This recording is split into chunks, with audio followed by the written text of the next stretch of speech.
Hare Krishna，多謝大家返嚟我哋呢個讀書分享會啦。今日繼續有 Srila Bharati Maharaj Srila Bhakti Daita Madhava Goswami Maharaj 嘅書信嘅分享，來自呢個情感與責備愛的合成呢一本書嘅。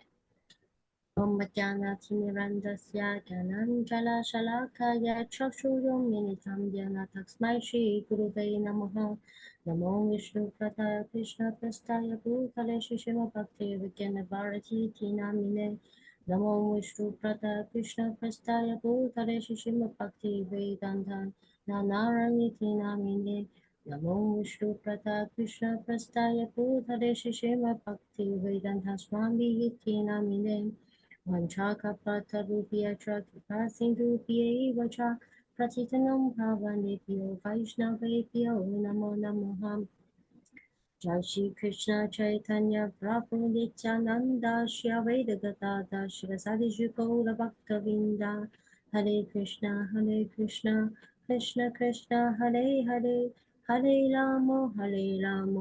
Rama Ramo Hare Hare Hare Krishna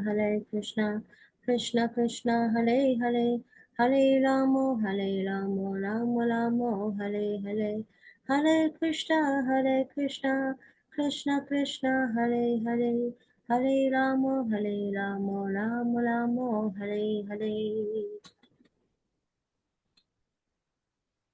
今日咧，我哋會講到個書信就係第24封嘅。情感與責備愛的合成呢一本書，第24封書信。書信日期咧係寫於1966年8月3號啦。一切榮耀歸於 Sri Guru Gauranga 嘅。咁寫信嘅地方係位於加爾各答嘅 Sri Chaitanya Gaudiya。信件內容好簡短啦，係咁樣寫嘅。給我親愛嘅收信人，我收到你呢1966年7月31號嘅來信，得知你身體有不適，我感到好憂慮啊，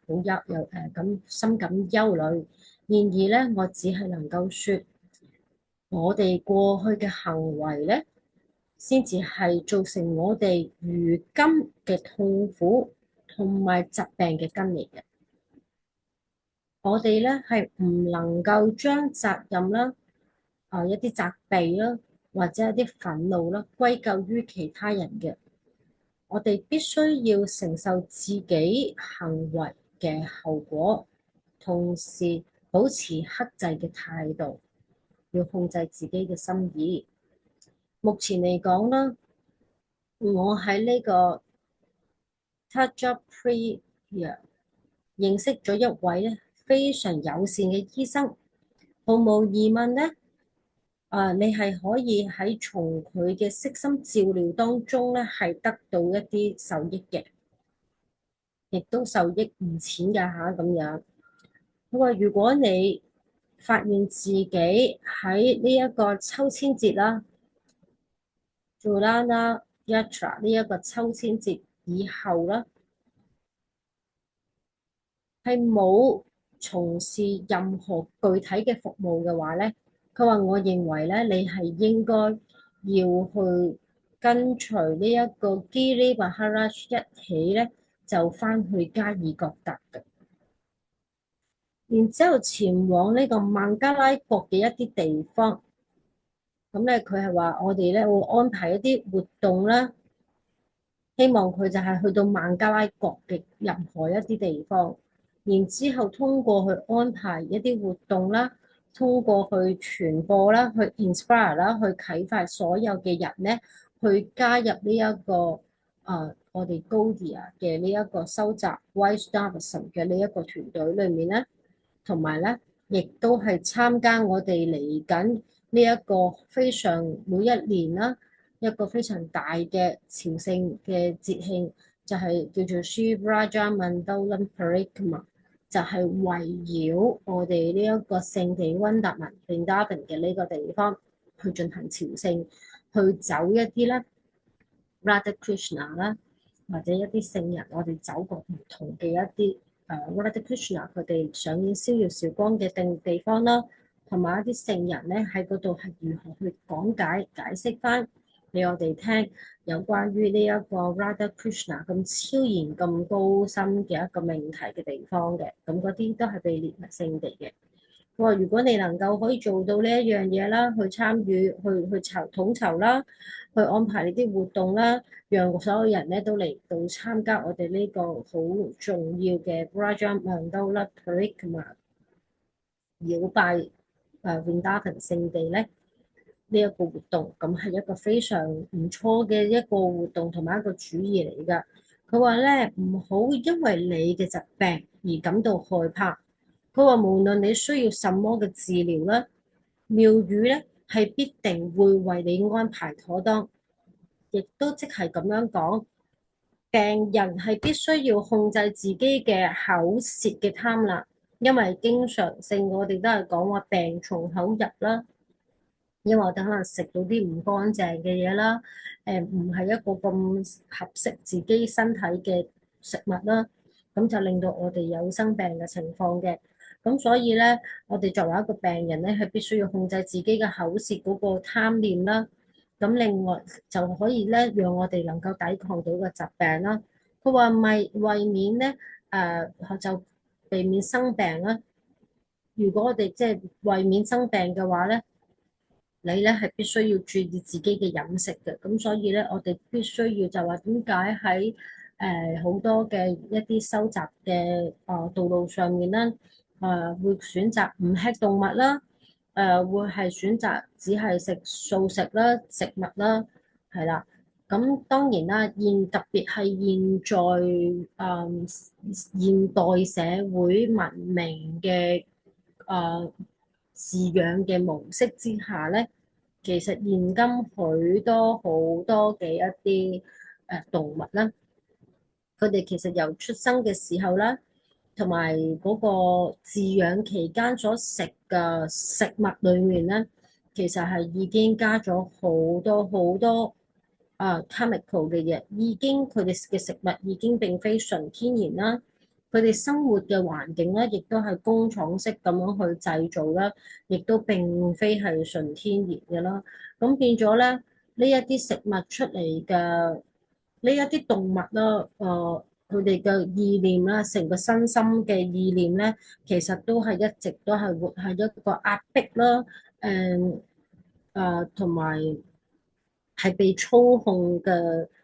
環境裏面咧，個精神狀態係非常差嘅。當我哋自己，例如打個比喻啦，我哋工作上面啦，物質工作啊，或者世俗責任上面啦，有負擔嘅時候，我哋都會有壓力，會令到我哋身體唔好，係咪？咁但係咧，你可以再想一想，就係考慮下咁如果一隻雞或者一隻牛、一隻豬，佢長期係受制約於或者係一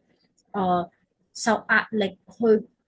被逼去生活嘅時候，佢哋嘅精神壓力會令到佢哋嘅產生身體上面有幾多嘅病咧？一旦如果我哋以呢一啲咁嘅模式，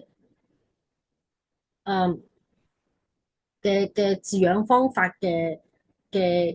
生物裏面啦，其實你諗下，如果我哋真係去食咗呢一啲動物嘅肉咁樣嘅話，我哋又點會能夠係健康咧？係啦，其實我哋成日都經常講就係 We are what we eat，咁所以就係咧。其實如果佢哋長期壓迫，你見到而家一代一代長期壓迫咁樣嘅時候，佢哋根本就係通過本身個食物嘅唔潔淨啦，嗰個食物嘅意念本身係唔妥善啦，係受被強迫啦嘅時候，當嗰啲人再真係咁樣食咗佢嘅時候咧，其實嗰啲人食佢哋嘅人都一樣會將呢一啲驚恐啦、精神被虐待啦、嗰啲咁嘅傾向啦、心態咧同心水咧呢啲唔好嘅品質咧，完全地通過呢一個飲食裡面咧，係進入咗自己我哋呢一個人類嘅身體裡面。咁所以我哋現在好多誒社會上面好多一啲，例如就係 mentally ill 啦，即係精神病啦，佢哋可能有好多幻想啦，因為已經係長期喺一啲驚恐嗰個壓力裡面啦。咁再加上有一啲可能係好變態嘅諗法啦，個心理上面有一啲好變態或者好唔正常嘅一啲誒嘅倫理啊，或者道德啊，或者例如被殺害，因為動物可能好多時係被逼被殺害噶嘛，佢唔係自願會你殺咗我啦，我嚟餵你啦，即係我嚟供給你嘅你用我嘅身體去犧牲我嘅生命去供給一啲食糧咁樣，佢哋唔會係願意自己會去你殺我啦，我俾你食啦，佢哋即係每一個人或者每一個生物都唔會咁樣去諗嘅。咁所以咧喺呢啲被迫害嘅時候咧，或者呢啲喺無情嘅情況之下，佢哋可能個意念上面，佢知道邊一個殺佢嘅時候啦，當時候嘅時候，佢除咗惶恐嘅時候，可能佢都有憤怒，就係話一啲嬲啊，或者有啲復仇啊，一啲咁樣嘅心水喺裏面嘅。所以你見到現在社會上面好多時突然間話，哇，好多人點解喺例如喺公共交通工具上面啦，搭下車嘅時候，搭車嘅時候可能，望下對方唔妥當，喂，跟住就會打交，咁跟住就會造就好多呢一啲唔妥當嘅一啲社會擾亂咗社會秩序同埋一啲罪行啦。其實好多時係啊，看似佢哋係互不相識，但係其實內在咧呢啲想要復仇啊，或者一啲仇恨啊，要去發泄翻出嚟，或者係叫做報仇啊！呢一種咁樣嘅嘅情義，即係嘅情感同埋嗰個心水啦，呢啲咁嘅念頭啦，呢啲惡嘅念頭啦，其實係一直咁樣沒完沒了咁樣，通過我哋食動物嘅肉啦，被逼咁樣係啦，啲動物被逼咁樣去殺害咗佢哋啦，而通過我哋咁樣食咗佢哋一啲唔好嘅，即係唔好念，有一啲唔好嘅念啊，係啦。喺裏面嘅一啲食物啦，就會嚟到我哋嘅身體裏面，同時咧，除咗影響我哋身體嘅病啦之餘咧，其實係令我哋心靈上啦，同埋個腦嗰個意識上面咧，意識知覺上面咧，都係會有一啲好強烈、好大嘅影響喺裏面嘅。咁所以點解作為一個修行者，我哋成日都講愛啊、慈悲啦，咁究竟誒愛係乜嘢咧？慈悲係乜嘢咧？咁既然如果我哋真係咁愛呢一個大自然啦，或者咁愛眾生嘅話，我哋唔係淨係愛人噶嘛，我哋仲有好多其他動物都係一個生命體，一個生物。咁我哋呢個愛係咪真係單純地，喂，淨係喂我愛你，或者佢又好愛你，係我哋淨係互相愛對方、愛人類就已經足夠咧？係啦，咁呢個其實唔係咯，所以我哋點解就係話，我哋要選擇有啲乜嘢係對自己好嘅，我哋選擇食素食，當然植物都有生命，但係咧要明白嗰個理解就係話，素食咧，即使一棵菜都好啦。有啲情況下，你係只係割咗佢，收割咗上面嗰一節菜，佢只要個根仍然喺嗰個泥土裏面，佢係可以繼續延續。而我哋冇真真正正要徹底去攞走佢嘅生命，即係某類型嘅菜或者一啲瓜果咁樣啦，我哋咁樣去理解啦。咁所以咧，對於關於呢個殺生呢一樣嘢啦，嗰個傷害性係會減低好多，係啦，會減低好，比起殺一頭牛或者殺一個魚、一隻蝦都好，嗰個罪係會減輕嘅。同埋我哋點解喺我哋奉愛修習裏面咧，仲有另外一樣好重要嘅嘢，就係我哋除咗素食之外啦，都係殺咗生，係咪？因為一棵菜、一條葱，即係我哋當然唔食五辛啦。哪怕係一條草，你拔咗佢，佢都係一個生命，係咪？咁但係咧，我哋每一次都我哋嗰個奉愛收集裡面就係會將呢啲植物煮咗一個菜式之後啦，我哋必須係將呢一啲食物咧，即係呢啲為咗至尊主係供奉俾至尊主咧。當佢供奉完呢一個祭魚嘅時候咧，我哋先至去榮耀。我哋嘅心態同埋嗰個心水係，其實唔係我因為肚餓而去享用一啲食物去滿足我嘅肚腹，而係我哋點樣通過用一啲善良啦，通過陽光而去長大嘅一啲植物啦，咁樣係善良形態嘅食物啦，就可以供奉俾至尊主去點樣為佢去服務。然而，當通過我哋咁樣去煮咗一啲蔬菜啊、食物啦、一啲餸啦，咁去供奉俾至尊主之後咧，至尊主係會將呢一啲菜咧，係會攞走咗嗰啲罪啦，而讓我哋咧係俾翻一啲祝福。當我哋去榮耀我哋叫榮耀啦，去 honour 呢一個 prasadam 嘅時候啦，去食呢一個榮耀呢個祭魚嘅時候咧，即係供奉過俾至尊主嘅祭魚之後咧，咁其實係通過呢一個活動啦，呢一個奉獻啦、供奉啦之後咧，其實倒過嚟咧係讓我哋嘅靈性同埋身體咧、身心意啦，都係能夠讓我哋得到一個好更加由主直接俾我哋嘅祝福咯。咁所以呢度雖然簡單嘅一封信，只係講好簡單，身體唔舒服。咁我哋亦都睇到Srila Bhaktivedanta Madhava Goswami Maharaj 咧，其實佢一直都係好着緊佢最愛嘅一啲奉獻者啦，佢嘅門徒啦。無論你去到邊度咧，我哋都係無微不至咁樣去支持佢咧，support 佢啦。我哋有醫生可以幫你去，希望讓你得到好嘅照顧啦。咁但係最重要嗰一樣嘢就係話，其實你照顧好個身體之後咧，佢呢度講咗一樣嘢就係話。如果你喺某一啲特定嘅日子過咗一段時間之後，你認為你自己冇乜特別真正嘅服務可以去為至尊主去做侍奉嘅時候咧，就應該要去考慮咧，去爭取咧，利用我哋呢一個健康嘅身體咧，就去繼續做更加多嘅一啲傳播嘅工作啦。可能喺呢一個地區暫時冇呢個咁樣嘅服務，係啦，冇一啲咁嘅侍奉可以做嘅時候，咁你可以跟隨另外一啲偉大嘅